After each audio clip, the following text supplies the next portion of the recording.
ఇష్టం లేకుండా తాళి కట్టావని ఏడ్చే రకం కాదు నేను. జుట్టు పట్టుకొని ప్రేమలోకి ఈడ్చే రకం. ముసలోడువై చచ్చేంత వరకు ప్రేమించు.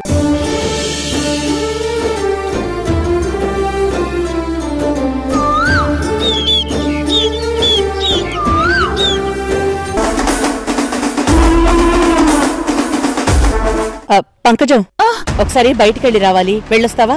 ఇప్పుడు కుదరదు అమ్మగారు. చెన్నయ్య గారికి మందులోకి సిగ్గునడమని చెప్పారు. ఆలస్యమైందంటే పెద్ద గొడవ అయిపోయింది. చెన్నయ్య గారికి అవి ఇచ్చేసి కావాలంటే తర్వాత వెళ్తాను. ఏంటి, కృష్ణ ఇంట్లో మందు తాగుతాడా? అవునమ్మగారు, ఆయన కదా అలవాటే, మాకు అలవాటే.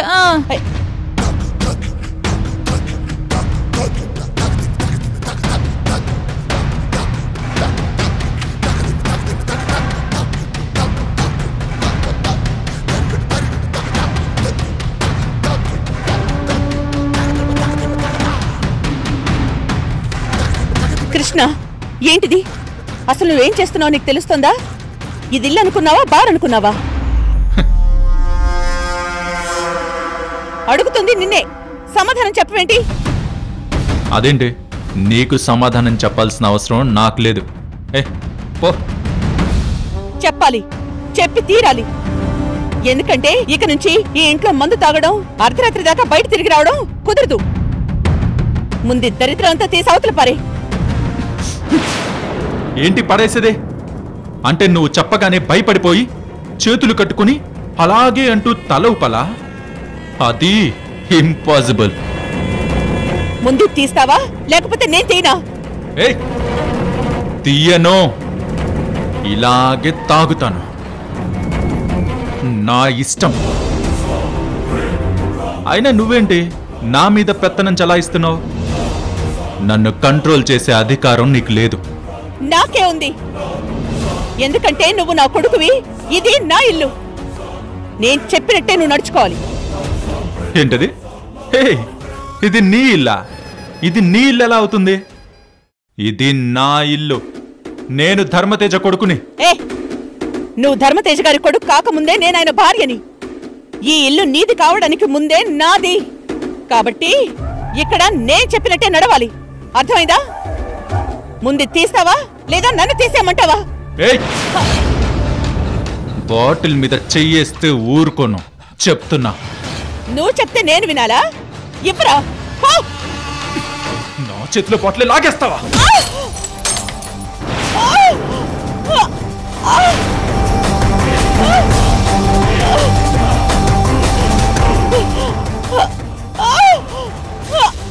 కృష్ణ,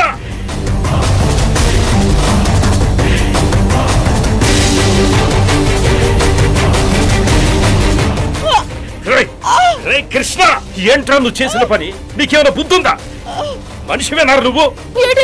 అమ్మని పట్టుకుని కొడతావా? నువ్వు అసలు మనిషివే కాదురా. నా జోలికి రాబోద్దని మీకు ముందే చెప్పాను కదా, మీరే చెప్పలేదు.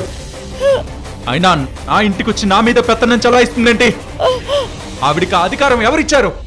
ఎవరు ఇవ్వడమేంట్రా? ఆవిడ నీ కన్న తల్లి కాదు, నాకు తల్లి కాదు, నీకు భార్య.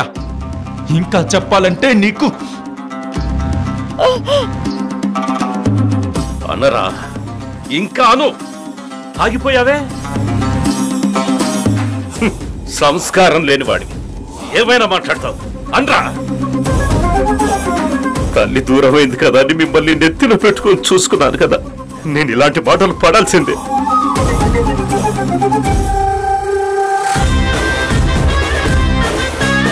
మీ జీవితాలు ఏమైపోతాయని ప్రతిక్షణం బాధపడి మీకోసం బతుకుతున్నందుకు నాకు ఇలాంటి శిక్ష పడాల్సిందే. అనరా? ఇంకేమంటావాను? డాడీ, ఇంకా మీ ఎమోషనల్ డ్రామా ఆపండి. అనవసరంగా నా జోలికి ఎవరూ రాకుండా ఉంటే నేను ఎవ్వరి జోలికి వెళ్ళను. నేను మెడపట్టి గెంటినా ఆవిడ్ని తెచ్చి ఇంట్లో పెట్టా, అయినా భరించాను. కానీ ఇప్పుడు నా మీద అధికారం చూపిస్తాను అంటే ఊరుకునేది లేదు. వెళ్ళండి. ఏంట్రా వెళ్ళేది? ఎక్కడికి వెళ్ళేది? ఏమండి,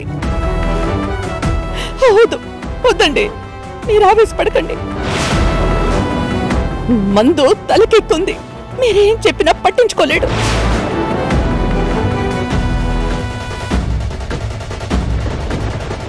అయ్యగారు, ముందు అమ్మగారికి రక్తం పోతుందండి.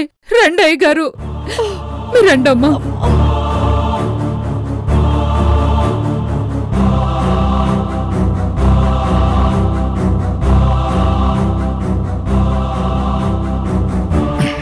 రేయ్, నేనిప్పటి వరకు నీకు కావాల్సినంత స్వేచ్ఛనిచ్చాను. నువ్వేం చేసిన అభ్యంతరం చెప్పలేదంటే దానర్థం నువ్వు చేసిన ప్రతి పనిని సమర్థిస్తున్నానని మాత్రం కాదు. నీ మీద ప్రేమతో అలా ఉండిపోయాను. ఇక ఊరుకోను. నీకిదే ఆఖరిసారిగా చెప్తున్నా. ఆవిడ మీద చేయి చేసుకుంటే మాత్రం మర్యాదగా ఉండదు.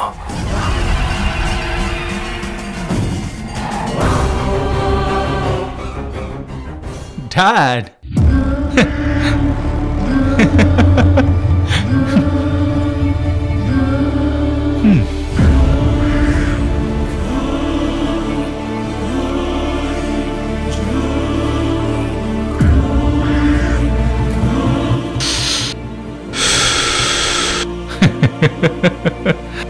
డాడీ పూర్తిగా మారిపోయాడు. దాన్ని వెళ్ళగొట్టాలి, ఈ ఇంట్లో నుంచి వెళ్ళగొట్టాలి. ఎలా ఎలా?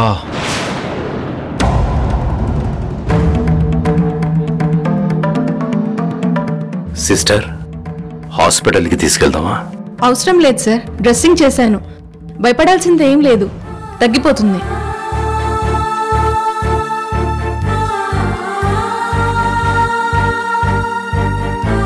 అమ్మగారు, కృష్ణబాబు మత్తులో ఉంటే ఏం చేస్తాడో ఆయనకే తెలీదు. మీరేమన్నా మాట్లాడాలి అనుకుంటే ఆయన మామూలు స్థితిలో ఉన్నప్పుడు మాట్లాడండి అమ్మా. లేదంటే ఇదిగో ఇట్టనే జరుగుతుంది. అదృష్టం బాగుంది కాబట్టి చిన్నదాంతో పోయింది. అదే ఇంకేదైనా అయ్యుంటే ఎంత ప్రమాదం జరిగేదమ్మా. వాళ్ళ అలవాట్లు మార్చడం అంత తేలికేం కాదమ్మా.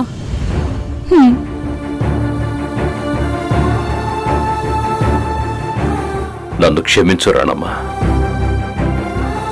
ఇలా జరుగుతుందని నేను అస్సలు ఊహించలేదు. వాడు చేసిన తప్పుకి నేను క్షమాపణ అడుగుతున్నాను. అయ్యో, ఏంటండి మీరు? ఇప్పుడేం జరిగిందని? ఇవన్నీ నేను తీసుకున్న బాధ్యతల్లో ఒక భాగమే. బంగారాన్ని ఆభరణంగా తయారు చేయాలంటే వేడి చేయాలి, రాయిలో ఉన్నదాన్ని ద్రవంగా మార్చాలి, దానికి కొంచెం కొంచెంగా మంట పెంచుతూ పోవాలి. ఆ క్రమంలో ఒక్కోసారి ఆ మంట మనల్ని కాల్చొచ్చు. భరించగలగాలి, అప్పుడే మనం అనుకున్నది సాధించగలం. కానీ ఇలా నీ మీద చేయి చేసుకుంటుంటే చూస్తూ తట్టుకోలేకపోతున్నాను రాణమ్మా. అనవసరంగా నిన్నిక్కడికి తీసుకొచ్చానేమోనని నాకు బాధగా ఉంది. చూడండి, నన్నిక్కడికి ఒక అమ్మగా తీసుకొచ్చారు. పిల్లల్ని పెంచే తల్లిగా అప్పుడప్పుడు ఇలాంటి ఎదురు దెబ్బలు తగులుతూనే ఉంటాయి. అన్నం తినిపించేటప్పుడు చేయి ఖర్చుకుంటాడు. కష్టమైన పనులు చేస్తుంటే అమ్మ మీద ఆవేశపడుతూ ఉంటారు. వాళ్ళని ఎదిరించి బుజ్జగించి దారికి తీసుకురావడం తల్లిగా నా బాధ్యత. మీరేం బాధపడకండి. అమ్మగా నేనన్నీ భరించగలను.